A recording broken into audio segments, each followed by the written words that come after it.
Lesson 6.1, which is operations on functions. So the equation says, given that f of x equals x squared minus 13x plus 30, and g of x equals x minus 3, find f of x times g of x, and express the result in standard form. So first I'm going to go off to my piece of notebook paper, because as you can tell, I've messed up quite a few times, and it's easier to just do it on notebook paper. So I'm going to rewrite the equations. F of x over here equals x squared minus 13x plus 30. And we have g of x over on this side, which is just x minus 3. And what they want us to do is multiply f of x by g of x. Alright, so now we're just going to substitute these equations in for f of x and this one in for g of x. So we're going to do x squared minus 13x plus 30. Going to multiply that by x minus 3. So now what I'm going to do is I'm going to make this table that helps me to figure out what the answer is a little bit easier. So just make a chart. So we're going to go down 2 rows because there's 2 terms in this equation. And then we're going to go over long enough that you think you can fit 3 rows on top, or 3 terms, sorry, on top. Alright, that's probably good enough. Alright, so now we're just gonna make lines.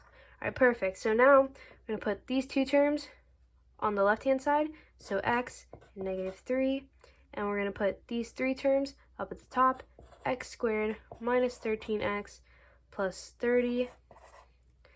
I'm just gonna do that. Alright, now what you're gonna do is you're gonna multiply x by each of these terms on the top. So you're going to put, so basically you're just going to go over and up and put whatever this answer is here and do the same thing. And then you're going to do the same thing for here. Get it? Alright, so pause the video now and come back when you have all these terms filled out and check it. So I'm just going to do x cubed squared x. What was this answer? 39.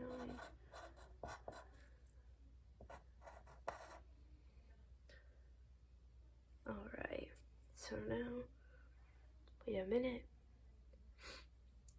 Alright, so now what we're going to do is we're going to write all these terms down below the chart. Minus 3x.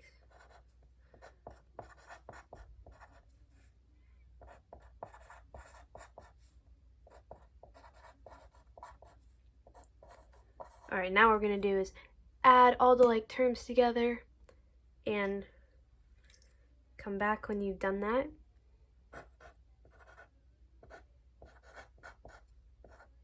Oops, my bad.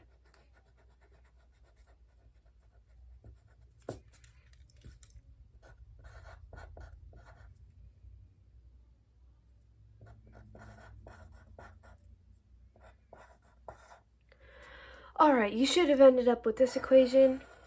That's x cubed minus 16x squared plus 69x minus 90. And if you didn't end up with that equation, just look back at my work here and see if you messed up anywhere. Alright, but that concludes 6.1. Alright, now on to lesson 6.2, which is inverse functions and relations. So, the question says here, for the function f of x equals x plus 4 to the 1/4 power, find the inverse of f of x. So first we're going to rewrite this equation over on this piece of notebook paper. So we got f of x equals x plus 4 to the 1/4 power. What we are going to do is I'm going to put y in this f of x here, and then equals x plus 4 to the 1/4 power, because that's what it is. Y equals x plus 4 to the 1/4 power. Now we're going to flip the variables. X equals y plus 4, put that in parentheses, to the 1/4 power, and we're going to solve for y. So what you're going to want to do is you're going to multiply this by the 4th and multiply this by the 4th. So we're going to get an x to the 4th equals y plus 4 because these just cancel out, and it's just going to equal 1, and y plus 4 to the first power is just y plus 4. Now we're going to subtract each side by 4 to get rid of the 4 on this side. So you got x to the 4th minus 4 equals y, and there you go. Now you have the inverse of f of x equals x plus 4 to the 1/4. So inverse, oops, close. Alright, and that concludes lesson 6-2. Alright, move the camera down a little bit so you can see a little bit better, but now on to lesson 6-3, which is square root functions and inequalities. So, we're going to find the domain and range of y is less than or equal to the root 2x minus 1 plus 2. So I'm going to rewrite that on my piece of notebook paper over here.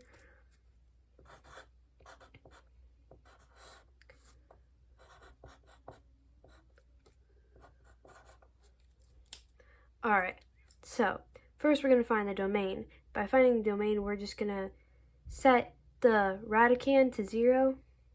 So we're going to do 2x minus 1, 0 is greater than or equal to 0. So now what we're going to do is we're just going to solve this equation.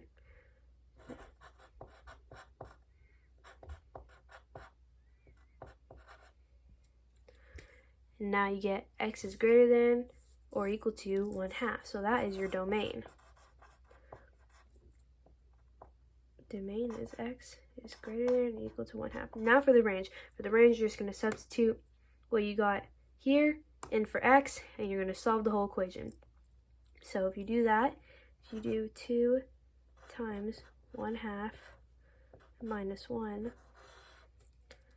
plus 2, sorry, I wrote that weird. But basically, you're going to get a 1 here, 1 minus 1. And the root is actually just going to give you a 0. So the root of 0 is just 0.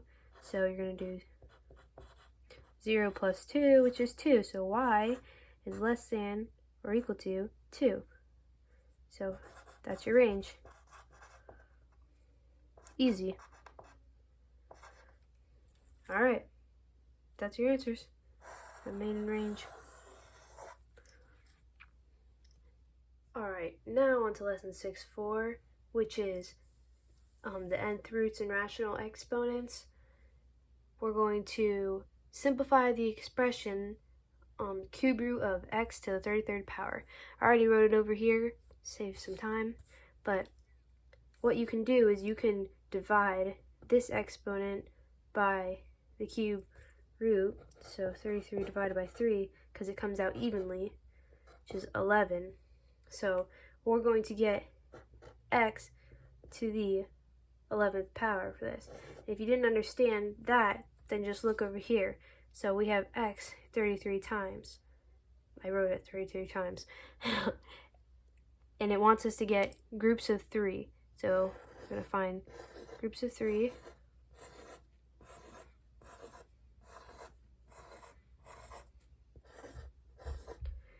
And if you count the groups, there's 11 groups. So that's how many times, or groups of 3 x's can come out of x to the 33rd power. Alright. Alright, now on to lesson 6-5, which is operations with radical expressions. We have the equation 3x root 40 minus 6 root 40x squared. I already wrote it over here. So now we need to solve this equation. But the thing is, we don't have common radicands, so we can't solve it yet. So we need to figure out a way to get common radicands so we can solve it. So as you see here is x squared, which means it's a pair of x's, so we can take out 1x. So if we do that, then that's going to give us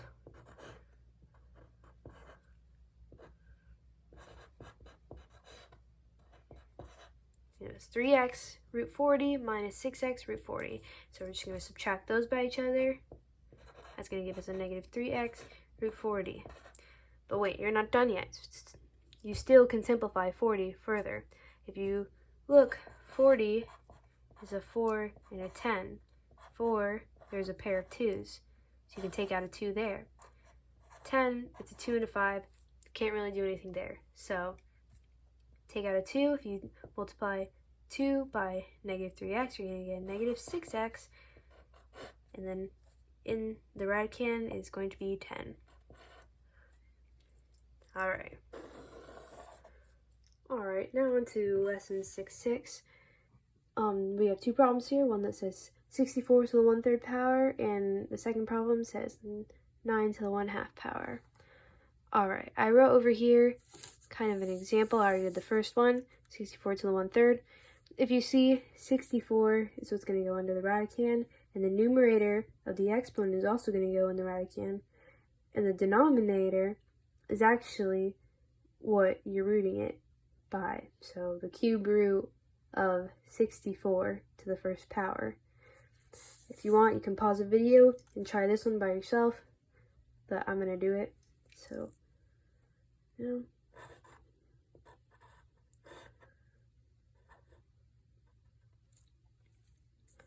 Alright, so this is the root of 9 to the 1st power. You don't have to write the 2 or the 1, but I did just so you guys can see it.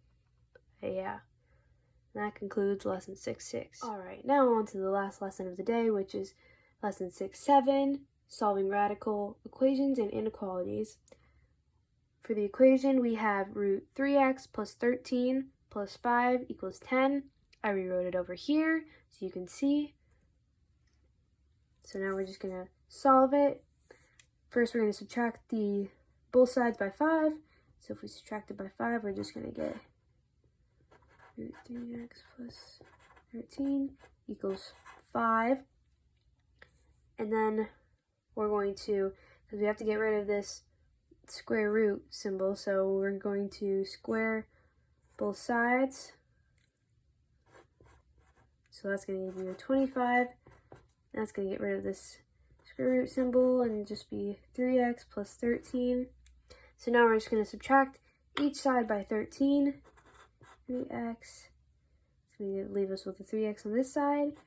Equals, and it's going to give us a 12 on this side. And then divide both sides by 3. You get x equals 4. And that's it. Alright, that's all for today. Hope you enjoyed the video. Bye-bye.